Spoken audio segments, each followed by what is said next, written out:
नमस्कार साथियों, मैं आपका दोस्त विभोर मोतला एक बार फिर से स्वागत करता हूं करंट अफेयर की नई क्लास में, जिसमें मैं लेकर आया हूं आपके लिए 10 सवाल जो बने हैं आज रात तक की सुर्खियों से। तो चलिए दोस्तों, शुरू करते हैं आज की क्लास को आज के मोटिवेशन कोटेशन के साथ। आज का मोटिवेशन कोटेशन है, दुनिया में अधिकांश महत्वपूर्ण चीजें उन लोगों द्वारा पूरी की गई हैं जिन्होंने तब भी कोशिश जारी रखी जब उन्हें कोई मदद नहीं मिली। दोस्तों, जब हम लगातार प्रयास करते रहते हैं और हम किसी और पर निर्भर नहीं होते, अपनी मेहनत पर ही निर्भर होते हैं, तब हम लक्ष्य को प्राप्त कर पाते हैं। दोस्तों, अगर हम किसी पर निर्भर होंगे तो हम अपने आप को हैंडीकैप महसूस करेंगे, यानी हम अपना सारा भार उसके कंधों पर लाद देंगे। तो दोस्तों, चीजें तभी पूरी हो पाती हैं जब हम अपने आप पर विश्वास रखें और अपने आप प्रयास करते रहें। तो चलिए दोस्तों, शुरू करते हैं आज के प्रयास को और बढ़ते हैं एक कदम और अपनी सफलता की ओर। आज का पहला क्वेश्चन दोस्तों अमेरिका से ही है। पहला क्वेश्चन है, जो डोनाल्ड ट्रंप है उन्होंने लिस्ट जारी कर दी है।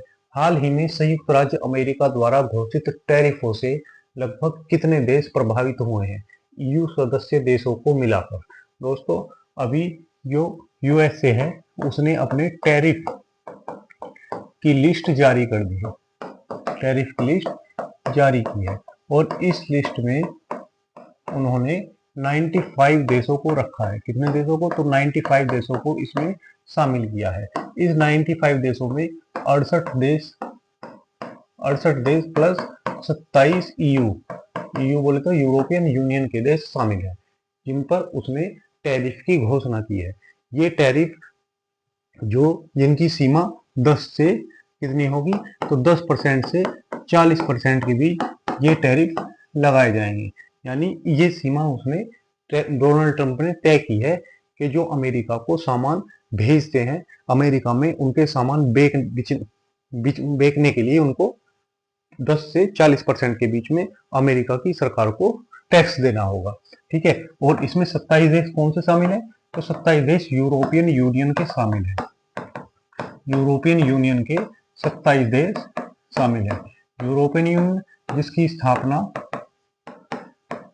स्थापना 1 नवंबर 1993 को मैस्ट्रिच की संधि के द्वारा हुई। मैस्ट्रिच की संधि द्वारा, ठीक है, मैस्ट्रिच की संधि द्वारा इसकी स्थापना हुई और इसका जो मुख्यालय है यानी हेडक्वार्टर इसका ब्रुसेल्स में है। ब्रुसेल्स बेल्जियम में इसका मुख्यालय है और इसकी हेड मैंने आपको बताया था कि अभी स्कॉटलैंड के एक फार्म हाउस में डोनाल्ड ट्रंप के साथ इनकी मीटिंग हुई और उसमें इन्होंने 15% टैरिफ की घोषणा की। तो इनका जो हेड है उनका नाम है उर्सुला वैन डोर इसकी हेड है। ठीक है, तो इन्होंने अभी क्या किया है, इन्होंने भी 15% के टैरिफ में ईयू को डाल दिया है। जिस पर पहले 4.8% टैरिफ लगता था उसको भी डाल दिया है। इसमें ही भारत पर 25% टैरिफ भारत पर लगेगा। अमेरिका की ये जो है पारस्परिक टैरिफ रणनीति का हिस्सा है। यूएसए ने क्या कहा है? तो यूएसए के अनुसार ये जो है अमेरिका की पारस्परिक टैरिफ नीति का हिस्सा है। और ये पारस्परिक टैरिफ नीति होती क्या है? तो जो अमेरिका का कहना है, जो देश उस पर टैक्स लगाते हैं जब अमेरिका उनके यहाँ सामान भेजता है, तो उसके प्रतिक्रिया स्वरूप हमने भी उन देशों पर टैक्स लगा दिया है। तो ये अमेरिका की अभी नीति है। तो कितने देश शामिल है इसमें? 55 देश शामिल है। ठीक है दोस्तों, तो ये हमारे ट्रंप हैं, ये क्या है, बौखलाए हुए हैं सभी देशों से। और ज्यादातर किन देशों से?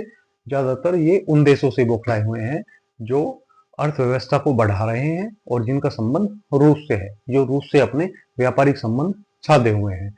क्योंकि डोनाल्ड ट्रंप ने क्या किया है, टैरिफ अनाउंस किए हैं, इससे जो ऑन इंडिया भारत पर भी इसने टैरिफ अनाउंस किया है और भारत से काफी नाराज दिखाई दे रहे हैं। इन्होंने देखिए अभी तक जब ये भारत से व्यापार करने के लिए मरे जा रहे थे और कह रहे थे कि मैं भारत से एक बड़ी डील करने जा रहा हूँ, हर अपनी जो भी इनकी घोषणा होती थी या पत्रकारों से, तब भी ये सामना करते थे। तो एक बात जरूर कहते थे कि भारत और पाकिस्तान के बीच मैंने युद्ध विराम करा दिया और उनको ट्रेड का क्या किया है, एक बात कही है कि मैं आपसे ट्रेड करूंगा। अब ये क्या कह रहे हैं अपने ट्वीट में, I don't care what India does with रसिया।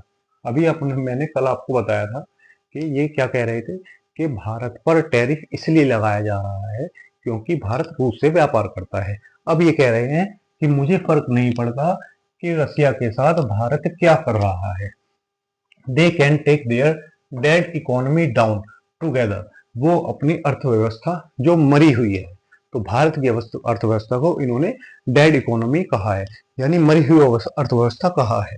इसका मतलब ये हुआ कि भारत की अर्थव्यवस्था नहीं चल रही। वो अर्थव्यवस्था जो IMF जिसका मुख्यालय भी वॉशिंगटन में है, उसने भी 6.4 की वृद्धि की दर से बढ़ती हुई अर्थव्यवस्था बताया है और कहा है कि विश्व की सबसे तेजी से बढ़ती हुई अर्थव्यवस्था भारत है।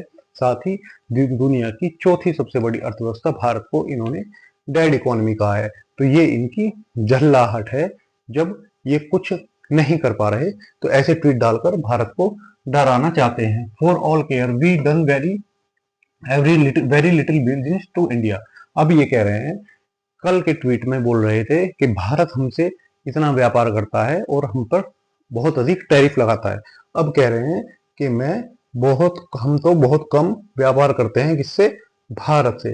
यानी भारत का जो 100 बिलियन का व्यापार है, इसको क्या कह रहे हैं कि ये बहुत कम व्यापार है।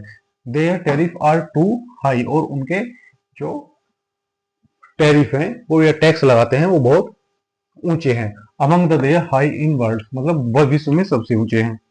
Likewise Russia and USA almost no business together, और रसिया और अमेरिका आपस में बहुत अधिक बिजनेस नहीं करते हैं। ठीक है, अभी कल क्या कह रहे थे कि भारत रूस से तेल भी मंगाता है और सैन्य खरीदी भी करता है।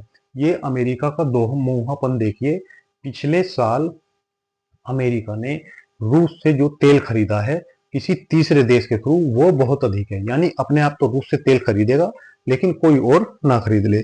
इसके बाद भारत की भी प्रतिक्रिया आई है कि भारत कोई भी समझौता करने से पहले अपने देश हितों को आगे रखेगा, यानी अपने देश हितों को देखकर जो उसके फायदे में होगा उसके लिए ही भारत किसी समझौते में जाएगा। तो ये हो गया हमारा क्वेश्चन नंबर 1।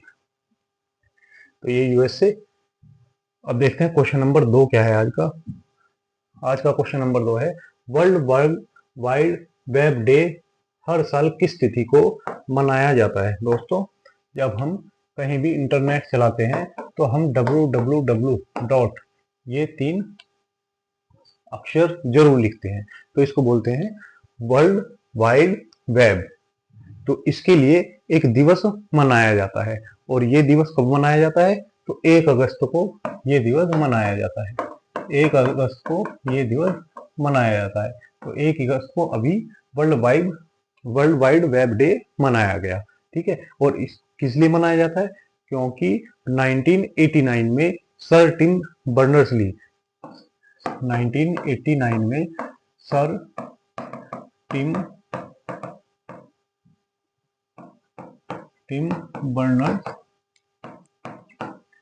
बर्नर्स ली ने इसका विकास किया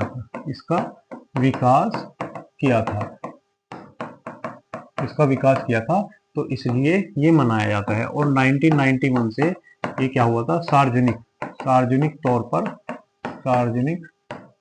तौर पर लोगों के लिए क्या हो गया था, उपलब्ध हो गया था। यानी इसको लोगों के लिए उपलब्ध करा दिया गया था। अब सोचिए, अगर ये नहीं होता तो इंटरनेट की क्रांति नहीं हो पाती। तो www यानी वर्ल्ड वाइड वेब डे कब मनाया जाता है, 1 अगस्त को मनाया जाता है, और टिम्स बर्नर्स ली द्वारा इसकी शुरुआत की गई थी, इसलिए मनाया गया। अगर इसकी बात करें इस बार थीम की, तो वर्तमान इसकी थीम है कि भविष्य को सशक्त बनाना। भविष्य को सशक्त बनाना इसकी थीम है। ठीक है, सशक्त बनाना इसकी थीम रही है। इसके अलावा ये 1 अगस्त को 2 दिवस और मनाए जाते हैं। 1 अगस्त को 2 दिवस और मनाए जाते हैं, जिसमें से एक दिवस है राष्ट्रीय पर्वतारोहण दिवस। क्या है? राष्ट्रीय पर्वतारोहण दिवस, पर्वतारोहण दिवस। और साथ ही दूसरा जो दिवस मनाया जाता है वो है विश्व फेफड़े दिवस, वर्ल्ड लंग्स कैंसर डे भी इस दिन मनाया जाता है, यानी विश्व फेफड़े कैंसर दिवस, फेफड़ों का कैंसर दिवस भी इस दिन मनाया जाता है। ये जो वर्ल्ड कैंसर डे है, जो वो लंग्स कैंसर डे है, यानी फेफड़ों के कैंसर, फेफड़ों का कैंसर, विश्व में जितनी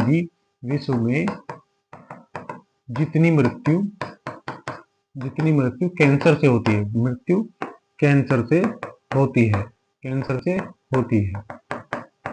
होती है, तो उसमें से 20% मृत्यु फेफड़ों के कैंसर से होती है, फेफड़ों के कैंसर से होती है। ठीक है, तो फेफड़ों के कैंसर से 20%, जो कैंसर से होने वाली मृत्यु है उसका 20% फेफड़ों के कैंसर से होती है, यानी हर 5 में से एक मृत्यु कैंसर से होने वाली फेफड़ों के कैंसर के कारण होती है। ठीक है, तो इस वर्ल्ड कैंसर डे को कब मनाया गया? तो 2012 में इसको पहली बार मनाया गया। ठीक है, अगर मैं बात करूं कैंसर होता क्या है? कैंसर हमारे शरीर में कोशिकाओं की अनियंत्रित वृद्धि को कैंसर कहा जाता है। और कैंसर के उपचार में किसका प्रयोग किया जाता है? तो कोबाल्ट 60 का उपयोग किया जाता है। चलिए, ये हो गया हमारा क्वेश्चन नंबर 2। तो ये वर्ल्ड वाइड डे, ये पर्वतारोहण दिवस और लंग्स कैंसर डे भी 1 अगस्त को मनाया जाता है। आज का तीसरा क्वेश्चन, हाल ही में आरबीआई के अनुसार जून 2025 में भारत की कुल बैंक ऋण वृद्धि दर कितनी थी? तो दोस्तों, हाल ही में आरबीआई ने अपनी एक रिपोर्ट जारी की है, उसमें बताया है कि भारत में जो कुल बैंक ऋण वृद्धि दर कितनी है, तो 10.2 है। आरबीआई के अनुसार ऋण वृद्धि दर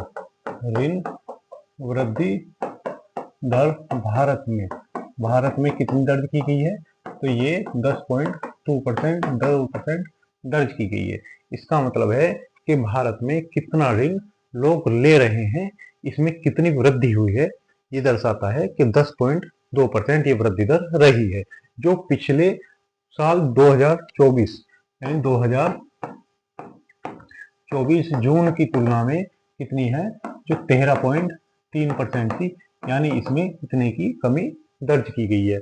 इसका मतलब यह है कि लोग अभी कम ऋण, यानी लोग बैंक से कम उधार ले रहे हैं। ठीक है, अगर मैं बात करूं कृषि में ये वृद्धि दर, जहां 2025 में कृषि में वृद्धि दर 6.8 रही, वहीं 2024 में, यानी जो कृषि से जुड़े हुए कार्य हैं उनके लिए जो ऋण दिया जाता है वो 6.8% वृद्धि दर रही, जो पिछले साल 17.4 थी, यानी इसमें भी कमी देखने को मिली है। अगर बात करूं उद्योगों में, ये वृद्धि दर 5.5% रही, जो पिछले साल की तुलना में 2 पॉइंट कम है, यानी 2% कम रही है। वहीं बात करूं सेवाओं में, जैसे डॉक्टर या कोई और अलग सेवा हुई जिसमें सेवा दी जाती है, उन क्षेत्रों में ये वृद्धि दर 9.6 रही, जो पहले 15.5 थी, यानी हर क्षेत्र में ऋण लेने की जो लोगों की क्षमता है वो घटती जा रही है, यानी लोग ऋण कम ले रहे हैं। ठीक, तो ऋण लेने की क्षमता में लोगों की कमी आई है। अगर मैं बात करूं आरबीआई की स्थापना कब हुई, तो आरबीआई की स्थापना 1934 के अधिनियम द्वारा 1935 में की गई, 1935 में। और इसका हेडक्वार्टर उस समय कहाँ था? तो इसका हेडक्वार्टर इसमें कोलकाता था, जो 1937 में मुंबई आ गया और तब से अब तक मुंबई में है।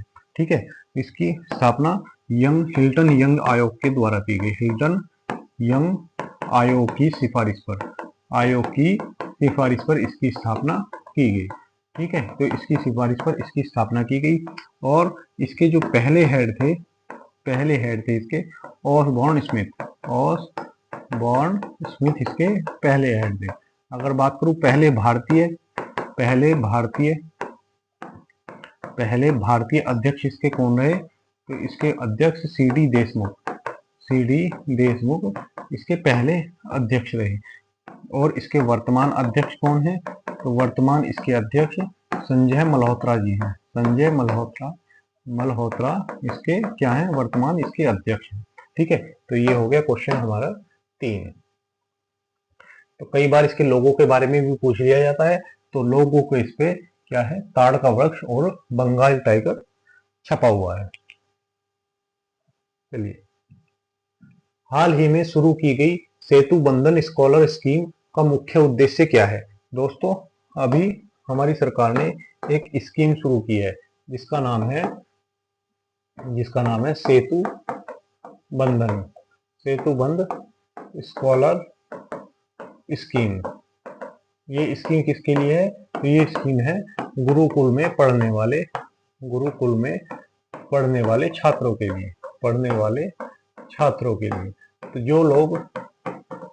जो लोग क्या पढ़ते हैं, तो गुरुकुल में पढ़ते हैं, अब उनको क्या किया जाएगा, आधुनिक रिसर्च के लिए यानी अनुसंधान के लिए आईआईटी में वो जा सकते हैं। तो इसका ऑप्शन हो गया सी। तो गुरुकुल के छात्र कहाँ जा सकते हैं, अभी भारतीय प्रौद्योगिकी अनुसंधान यानी आईआईटी में जा सकते हैं। जो भारत की आईआईटीज है उसमें जाकर वो शोध कर सकते हैं। ठीक है, तो इसको अभी सेतु बंधन स्कॉलर स्कीम किसने जारी की है, तो हमारी सरकार ने जारी की है।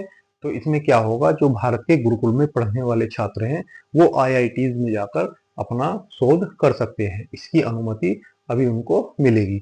इसका क्रियान्वयन कौन करेगा, यानी इसका कार्यान्वयन कौन सी एजेंसी करेगी, तो इसका कार्यान्वयन करने वाली जो है भारतीय ज्ञान प्रणाली प्रभाग है। कौन है, भारतीय ज्ञान प्रणाली प्रभाग। और दूसरी एजेंसी जो होगी वो है इसमें केंद्रीय संस्कृत विश्वविद्यालय।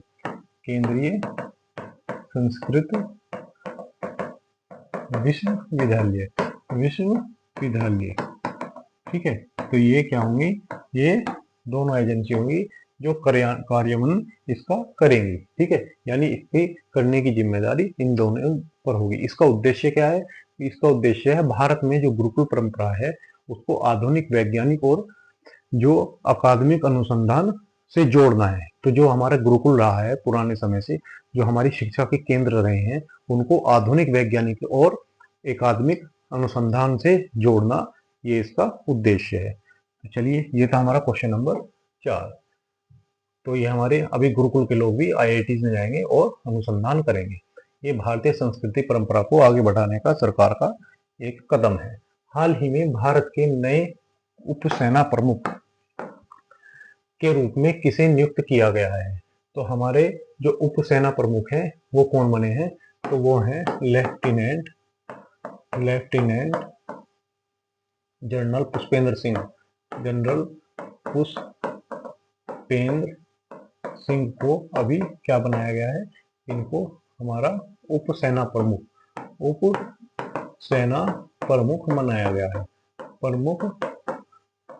बनाया गया है। और इनका कार्यकाल कब से शुरू होगा, तो 1 अगस्त 2025 से इनका कार्यकाल शुरू हो गया है। यानी कल से इन्होंने अपना पद ग्रहण कर लिया है और कार्य करना शुरू कर दिया है। तो ये किसका स्थान लेंगे, तो ये लेंगे एन राजा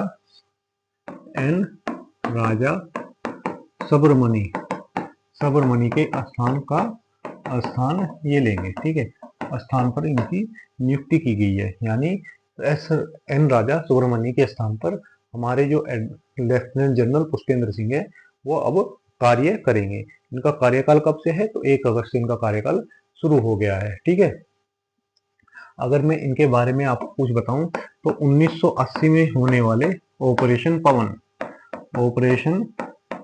पवन में भी ये शामिल थे। ऑपरेशन पवन क्या था? तो भारतीय सेना का श्रीलंका में हस्तक्षेप क्या था? हस्तक्षेप जो था ऑपरेशन पवन, जिसमें राजीव गांधी जी द्वारा वहां पर जिसमें भारत द्वारा श्रीलंका में हालात सामान्य करने के लिए सेना भेजी गई थी। ऑपरेशन मेघदूत में जिसमें भारत ने सियाचिन जो विश्व की सर्वोच्च युद्ध भूमि है, सियाचिन पर क्या किया था? कब्जा किया था, यानी सियाचिन को हमने पाकिस्तान से जीत लिया था। ठीक है, तो सियाचिन को जीतने वाले मेघदूत ऑपरेशन में भी ये शामिल रहे। वहीं ऑपरेशन रक्षक में भी ये शामिल थे। ऑपरेशन रक्षक जो जम्मू कश्मीर में आतंकवादियों के खिलाफ चलाया गया ऑपरेशन रक्षक में भी ये शामिल रहे। तो इनकी काफी उपलब्धियां हैं। अब इनको इसमें तो भारतीय सेना के उप प्रमुख के रूप पर भी शामिल किया गया है। इसके अलावा एक नियुक्ति और की गई है। उसमें हमारे जो नौसेना है उसके उप प्रमुख, जो हमारे नौसेना है और नौसेना के हमारे जो उप प्रमुख नौसेना के उप प्रमुख, जिनका नाम है वाइस एडमिरल कृष्ण स्वामीनाथन। क्या है? तो वाइस एडमिरल कृष्ण स्वामीनाथन। इनको अब क्या कर दिया गया है? इनको हमारी जो पश्चिमी नौसेना है, पश्चिमी नौसैन्य कमान के अगले फ्लैग ऑफिसर होंगे। ये क्या है? हमारे पश्चिमी नौसेना के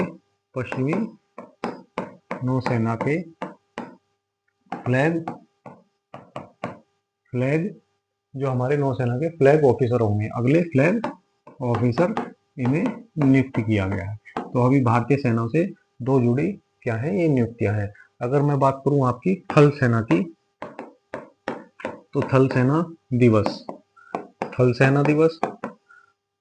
वायु सेना दिवस और नौसेना दिवस कब कब मनाए जाते हैं? तो थल सेना दिवस 15 जनवरी को मनाया जाता है। वहीं वायु सेना दिवस 8 अक्टूबर को मनाया जाता है। नौसेना दिवस को 4 दिसंबर को नौसेना दिवस मनाया जाता है। अगर बात करूं हमारे जो थल सेना के अध्यक्ष हैं, तो वर्तमान में उपेंद्र द्विवेदी क्या है? इसके हेड है। अगर बात करूं वायुसेना के, तो अमरप्रीत सिंह जी जो है इसके हेड है। अमरप्रीत सिंह जी किसके हैं? तो वायुसेना के। अगर बात करूं नौसेना के, तो नौसेना के हमारे दिनेश त्रिपाठी जी हैं। दिनेश त्रिपाठी जी हमारे किसके हैं? तो नौसेना के हैं। चलिए, तो ये है पुष्पेंद्र सिंह जी, जिनको अभी क्या उप सेना प्रमुख बनना नियुक्त किया गया है। क्वेश्चन नंबर 6 देखते हैं। क्वेश्चन नंबर 6 है 1 अगस्त 2025 से किस डिजिटल भुगतान सेवा के नियम में बदलाव किया गया है? तो अभी जो है हमारी यूपीआई यानी यूनिफाइड पेमेंट इंटरफेस, जो NPCI national payment corporation of India द्वारा बनाया गया। ठीक है, बनाया गया। तो इसमें क्या किया गया है? अभी इसमें कुछ बदलाव किए गए हैं। क्या बदलाव किए गए हैं? तो इसमें कुछ बदलाव किए गए हैं। और बदलाव क्यों किए गए हैं? क्योंकि हर सेकंड में भारत में बहुत सारे ट्रांजैक्शन यूपीआई के द्वारा हो रहे हैं। तो बदलाव का कारण क्या है? तो जो हमारी बैंकिंग व्यवस्था है, उसके क्या है? बहुत अधिक लोड है। बैंकिंग व्यवस्था पर क्या है? बोझ बढ़ गया है। ठीक है, और बोझ बढ़ गया है। और जो पीक आवर्स होते हैं, पीक आवर्स कौन से? जो 10 AM से और 1 PM और 5 PM से 9:30 PM, यानी इस समय सबसे अधिक इस पर ट्रैफिक होता है, यानी लोड इस पर सबसे ज्यादा होता है। और इसको देखते हुए अभी क्या किया गया है, इसके नियमों में कुछ बदलाव किया गया है। तो ये बदलाव क्या क्या है, चलिए देखते हैं। तो सबसे पहले जो बदलाव किए गए हैं,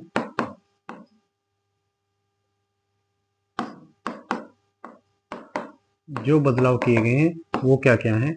सबसे पहला जो बदलाव किया गया है कि अब जो हम बैलेंस चेक करते थे वो एक दिन में 50 बार से अधिक नहीं कर पाएंगे, यानी बैलेंस चेक सीमा कितनी होगी, 50 प्रति दिन, यानी इससे ज्यादा हम बैलेंस चेक नहीं कर पाएंगे। ऑटो ट्रांजैक्शन पे,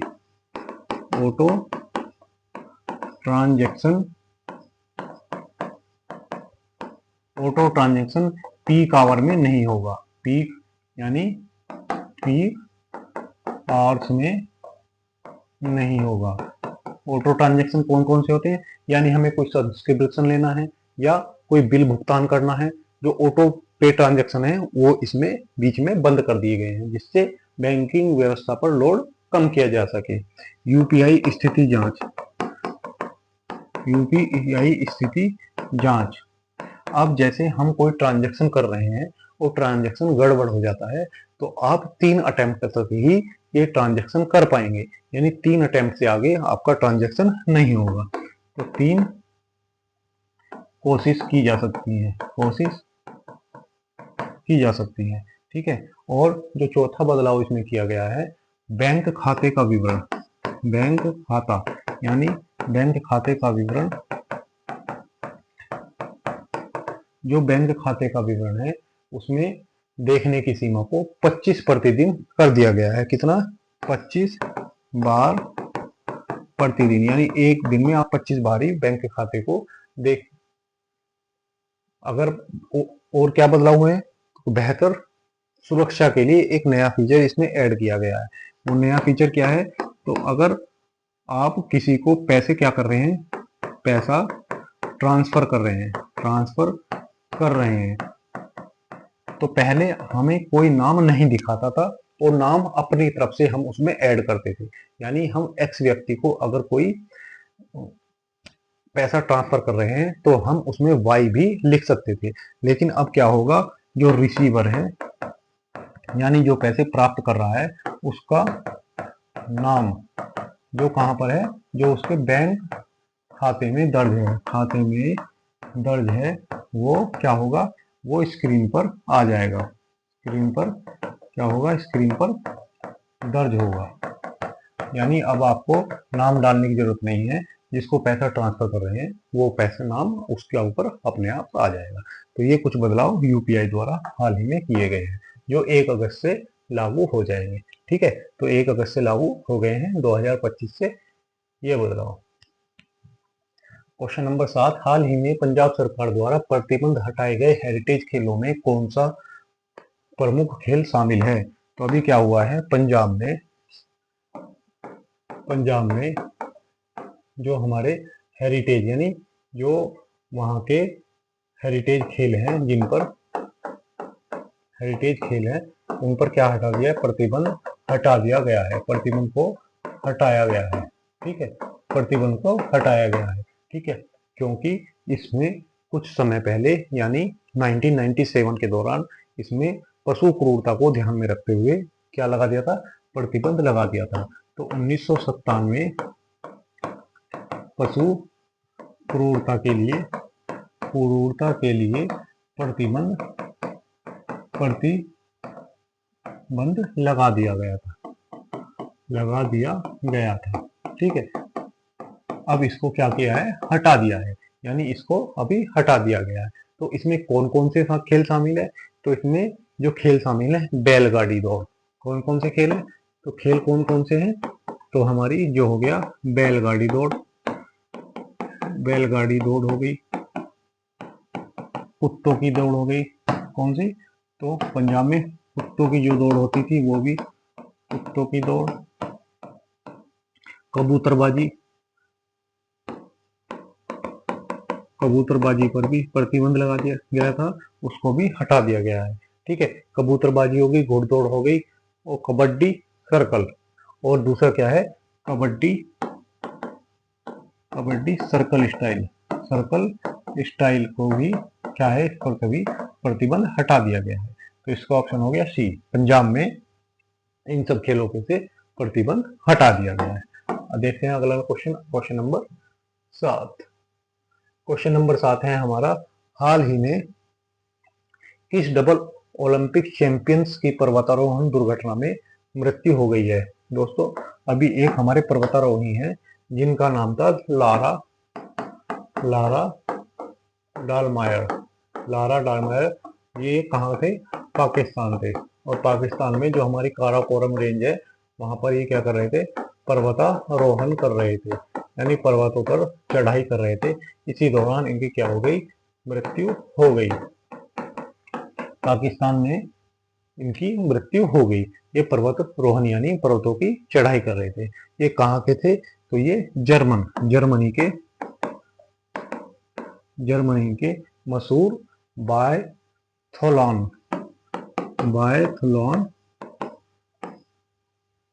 तो जर्मनी के बायथलॉन खिलाड़ी थे। ठीक है, बायथलॉन खिलाड़ी कौन थे, तो लारा डायमर, जिनकी पाकिस्तान में हाल ही में मृत्यु हो गई है। चलिए, तो ये थे जो पर्वतारोही थे, इनके अभी पर्वत चढ़ते हुए पाकिस्तान में मृत्यु हो गई, काराकोरम रेंज में। क्वेश्चन नंबर 9 आज का, हाल ही में रिलायंस इंडस्ट्री लिमिटेड के कार्यकारी निदेशक यानी एग्जीक्यूटिव डायरेक्टर के रूप में किसे नियुक्त किया गया है, तो इनके लिए नियुक्त किया गया है अनंत अंबानी जी को। अनंत अंबानी को क्या किया गया है, इसका एग्जीक्यूटिव डायरेक्टर नियुक्त किया गया है। किसका किया गया है, तो रिलायंस इंडस्ट्रीज का नियुक्त किया गया है, और ये है अनंत अंबानी जी। ठीक है, इनको इसकी जिम्मेदारी दी गई है। आज का अंतिम क्वेश्चन, हाल ही में ऑस्ट्रेलिया सरकार ने यूट्यूब को कितनी उम्र से कम बच्चों के लिए प्रतिबंधित कर दिया है। ऑस्ट्रेलिया ने अभी क्या किया है, ऑस्ट्रेलिया ने अभी 16 वर्ष से कम उम्र के बच्चों के लिए,